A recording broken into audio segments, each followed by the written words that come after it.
नाजरीन, आज की वीडियो में कंप्यूटर से रिलेटेड बुनियादी और अहम मालूमात बताई जाएंगी जिसका जानना हर कंप्यूटर यूज़र को बहुत ज़रूरी है। दोस्तों, MBR GPT क्या है और इसके साथ बायोस में UEFI और लेगेसी के बारे में बताऊंगा। दोस्तों, अगर आप इन बुनियादी बातों को जहन में रख लेते हो तो आपको कोई सॉफ्टवेयर या विंडोज़ इंस्टॉलेशन करने में कोई परेशानी नहीं होगी। तो इसके लिए वीडियो को एंड तक देखते रहना। दोस्तों, MBR और GPT क्या है? तो सबसे पहले ये है कि ये एक पार्टीशन होती है जिसकी दो टाइप होती हैं। पार्टीशन मीन जैसा कि हमारे कंप्यूटर में स्टोरेज डिवाइस होती है या USB हार्ड डिस्क वगैरह, ये हार्ड डिस्क या SSD वगैरह, इन सब में हम पार्टीशन बनाते हैं, एक या एक से ज़्यादा। दोस्तों, हम इन पार्टीशन को बनाते हैं तो उस वक्त हमें पार्टीशन स्टाइल बनाना पड़ता है। मतलब जब भी हम कोई पार्टीशन एक अपने कंप्यूटर में बनाने लगते हैं तो वो उसको हमें एक पार्टीशन स्टाइल बनाना पड़ता है। वो पार्टीशन होता है MBR या GPT। MBR या GPT से हमें पता चलता है कि हमारी हार्ड डिस्क का कौन सा हिस्सा कहाँ से शुरू हो रहा है और कहाँ से ख़त्म हो रहा है। दोस्तों, MBR को मास्टर बूट रिकॉर्ड कहते हैं और GPT को GUID पार्टीशन टाइप कहते हैं। दोस्तों, MBR की स्टोरेज जो है वो तकरीबन 2 TB तक सपोर्ट करती है और GPT 2 या 2 से ज़्यादा तकरीबन 10 TB तक भी या उससे ज़्यादा तक भी स्टोरेज डिवाइस को सपोर्ट कर सकती है। तो दोस्तों, MBR एक पुराना स्टाइल है, इसका एडवांस वर्जन GPT है। MBR क्यों ठीक नहीं है, इसमें क्या कमी है, तो वन बाय वन इनको समझते हैं। MBR में आप 3 से ज़्यादा प्राइमरी पार्टीशन नहीं बना सकते। अगर आपने 3 से ज़्यादा पार्टीशन बनाने हैं तो दूसरे पार्टीशन आपको स्टैंडर्ड पार्टीशन बनाने पड़ेंगे। स्टैंडर्ड पार्टीशन में ये होता है कि आप उनमें कोई प्रोग्राम या अपने ऑपरेटिंग सिस्टम वगैरह इंस्टॉल नहीं कर सकते, जस्ट आप उसको बना सकते हैं। लेकिन बुनियादी तौर पर जो प्राइमरी पार्टीशन होते हैं उनमें ही आप अपना कोई प्रोग्राम या इंस्टॉल कर सकते हैं या उसमें डाटा सेव कर सकते हैं। जबकि GPT की बात करें तो इसमें आप ऑलमोस्ट 1 to 8 यानी कि 128 पार्टीशन आप GPT में बना सकते हैं। दोस्तों, MBR में CRC फंक्शन नहीं होता जबकि GPT में CRC फंक्शन होता है। CRC फंक्शन डाटा को चेक करता रहता है कि डाटा ठीक है या नहीं। तो दोस्तों, मिसाल के तौर पर अगर हम काफ़ी अरसे बाद कोई इमेज वगैरह या कोई फ़ाइल ओपन करें या अगर हम कोई इमेज ओपन करते हैं तो वो या तो हमें धुंधला नज़र आता है या वो डिस्प्ले ही नहीं होता या स्क्रीन ब्लैक हो जाती है या उस पर डॉट डॉट तो या फिर वो ओपन ही नहीं होता। तो बेसिकली दोस्तों, CRC फंक्शन क्या होता है? CRC साइक्लिक रिडंडेंसी चेक करता है और डाटा को जो है वो हमारे लिए मोर यूजेबल बनाता है। मतलब ये GPT पार्टीशन में CRC फंक्शन भी अवेलेबल है जो कि हमारे डाटा को ज़्यादा महफूज रखता है।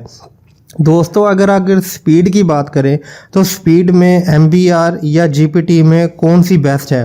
तो यकीनन MBR एक पुरानी टाइप है, इसके मुकाबले में GPT एक न्यू टेक्नोलॉजी है, लेटेस्ट फंक्शन है, तो GPT स्पीड में बेस्ट है। अगर सिक्योरिटी पॉइंट ऑफ व्यू के हवाले से बात करें तो MBR में डाटा पार्टीशन के शुरू में होता है, जिससे अगर आपकी पार्टीशन ख़राब होती है तो डाटा मुकम्मल तौर पर ही ख़राब हो जाता है, जो रिकवरेबल नहीं होता। यानी कि इसमें एक आपकी जो ड्राइव बनाते हैं, हम पार्टीशन बनाते हैं, उसमें MBR में डाटा जो है वो पार्टीशन के स्टार्ट में ही सेव होता है, जबकि GPT में डाटा शुरू और आखिर में होता है और दरमियान में स्पेस होती है। और जिससे फ़ायदा ये होता है कि अगर स्टार्टिंग पॉइंट से डाटा मिस हो जाए तो एंड से डाटा, यानी कि जो एंड वाला हिस्सा है वहाँ से हम डाटा रिकवर कर सकते हैं।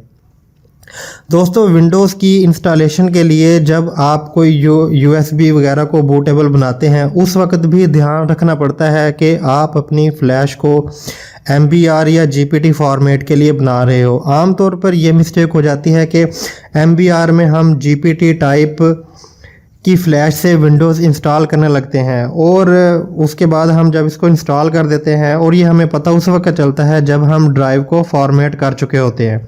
मतलब उसके बाद ही ये डिटेल वाली ऑप्शन आती है कि आप इसमें इंस्टॉल नहीं कर सकते कि your drive is MBR partition या GPT पार्टीशन। तो सबसे पहले ये करना ये होता है कि आप डिटेल्स देख लें कि ये विंडो इसमें हो भी जाएगी या नहीं, तो फिर कंटिन्यू करें। इसी तरह GPT फॉर्मेट में अगर हम MBR टाइप की फ़्लैश लगाते हैं तो भी हमें ये एरर आ जाता है कि आपकी पार्टीशन जो है वो GPT है और ये जो बूटेबल डिवाइस है ये आपकी MBR है, तो आप इसको इंस्टॉल नहीं कर सकते। दोस्तों इतना जानने के बाद आप ये ध्यान से समझो कि अगर आपकी पार्टीशन लेगेसी या UEFI है तो आपको क्या ऑप्शन चूज़ करनी चाहिए।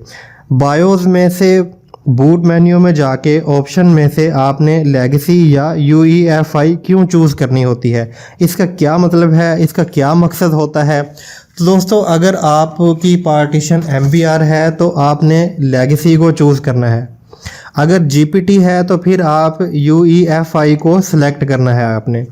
दोस्तों क्योंकि MBR लेगेसी स्टाइल को सपोर्ट करता है और GPT जो है ये यूनिफाइड एक्सटेंसिबल फर्मवेयर इंटरफेस यानी UEFI को सपोर्ट करता है। तो दोस्तों लेगेसी और UEFI सिस्टम को जब हम ऑन करते हैं तो उस वक्त हमारे माउस की लाइट एक बार ऑन होती है, इसी तरह कीबोर्ड की भी लाइट एक बार ऑन होती है और फिर बंद हो जाती है। तो इसका ये मतलब होता है कि लेगेसी और UEFI जब हम सिस्टम को ऑन करते हैं तमाम कंपोनेंट्स को चेक करते हैं, जैसा कि माउस, कीबोर्ड, हार्ड डिस्क और बोर्ड में जो भी तमाम हमने कोई बोर्ड के तमाम फंक्शंस जो हैं वो ठीक हैं या नहीं, प्रॉपरली वर्किंग कर रहे हैं या नहीं। तो लेगेसी और UEFI का दोनों का फंक्शन एक ही होता है। मतलब ये जब हम सिस्टम ऑन करते हैं तो ये कंपोनेंट्स को चेक करती है कि सिस्टम ठीक है या नहीं। लेकिन लेगेसी एक पुराना स्टाइल है। मिसाल के तौर पर पुराने ज़माने में कंप्यूटर जब हम ऑन करते थे तो अगर कोई ख़राबी होती थी तो वो ऑन ही नहीं होते थे या फिर डिस्प्ले में ही कोई नोटिफिकेशन नहीं आता था, जिससे बिल्कुल भी पता नहीं चलता था कि क्या ख़राबी है। ना इसमें बायस होती थी और ना विंडोज़ होती थी, जबकि अब बायस और विंडोज़ बेस्ड कंप्यूटर आने के बाद ये मसला ख़त्म हो चुका है। तो आपको पता चला कि लेगेसी और UEFI का क्या काम होता है। लेगेसी का नया वर्जन UEFI है। लेगेसी को बायोस के थ्रू हम सिर्फ कीबोर्ड से ही ऑपरेट कर सकते हैं, जबकि हम UEFI सिक्योरिटी को माउस और कीबोर्ड के दोनों से हम इसमें इस्तेमाल कर सकते हैं। मतलब UEFI को हम माउस के ज़रिए भी हम अपनी बायोस में से उसमें सेलेक्ट कर सकते हैं और कीबोर्ड से भी दोनों में हम इस्तेमाल कर सकते हैं, जबकि MBR में यह सहूलत हमें नहीं मिलती। MBR पार्टीशन में हम जस्ट कीबोर्ड से ही हम उसको यूज़ कर सकते हैं। तो दोस्तों UEFI सिक्योरिटी में भी एक ताकतवर हैसियत रखता है। इसका ज़बरदस्त फीचर होता है सिक्योर बूट।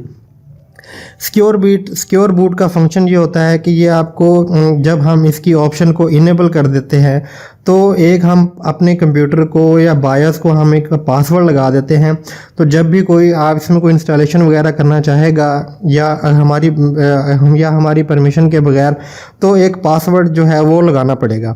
तो जिसके पास पासवर्ड होगा, अगर आप पासवर्ड बता देते हैं तो ही आप उसमें कोई प्रोग्राम इंस्टॉल कर सकते हैं या विंडो वगैरह इंस्टॉल कर सकते हैं। तो दोस्तों है ना मज़े का फंक्शन। तो दोस्तों ये थी आज की अहम मालूमात। दोस्तों वीडियो लाइक करें और शेयर करें। कोई सवाल या क्वेश्चन हो तो